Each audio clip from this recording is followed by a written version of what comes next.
Quand il y a des enfants qui se retrouvent dans des squares, alors on les connaît les enfants, ils sont là, ils sont en train de toucher à tout et qui se retrouvent nez à nez avec un rat. C'est la vie des citoyens qui en dépend. Il y a des enfants qui vont à l'école, il y a des gens qui promènent leurs animaux. Cet amoncellement de détritus, de saletés, de rats qui circulent dans tous les coins, c'est quand même une situation grave. Vous avez une population de rats qui arrive en surface parce qu'il y a une prolifération et surtout une profusion de nourriture directement accessible en surface et que ces rats prennent leurs habitudes, font leur nid et se reproduisent en surface. De base, un rat, il va pas forcément vous mordre, mais par contre, voilà, vous allez soulever un sac de poubelle en les ramassant parce que c'est sale devant chez vous, vous pouvez vous faire mordre parce qu'il a peur en fait. Donc c'est un réflexe du rat, donc on peut se faire mordre. Les solutions, il faut les trouver vite, très vite, très vite.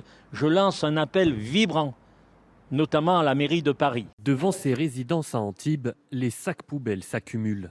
Le décor est le même dans les rues de Nantes, des montagnes de déchets en pleine rue. À Paris, même constat, 5600 tonnes d'ordures attendent toujours d'être collectées. Les touristes n'en reviennent pas. Le 8e arrondissement parisien fait partie des arrondissements où les poubelles ne sont pas ramassées. C'est dans le 8e arrondissement que se trouve le palais de l'Élysée.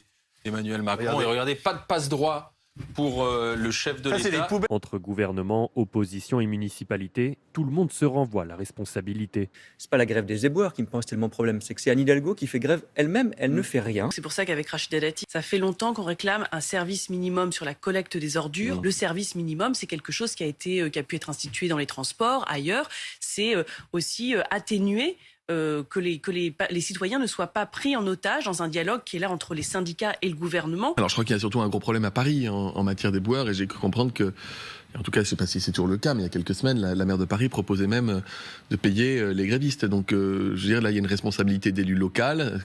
C'est pas le problème de l'État pour le coup.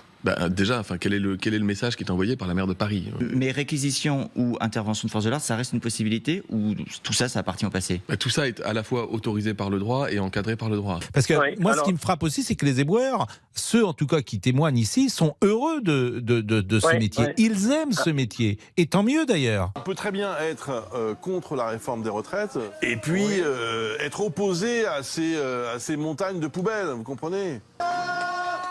Bon, on n'est peut-être pas là pour retransmettre un meeting de la CGT, donc... Ah si, nous on est là pour transmettre un message. On est dans le blocage, le gouvernement a décidé d'entamer un bras de fer avec la branche de l'énergie et des poubelles, et on est en face de lui, et on va pas lâcher comme ça.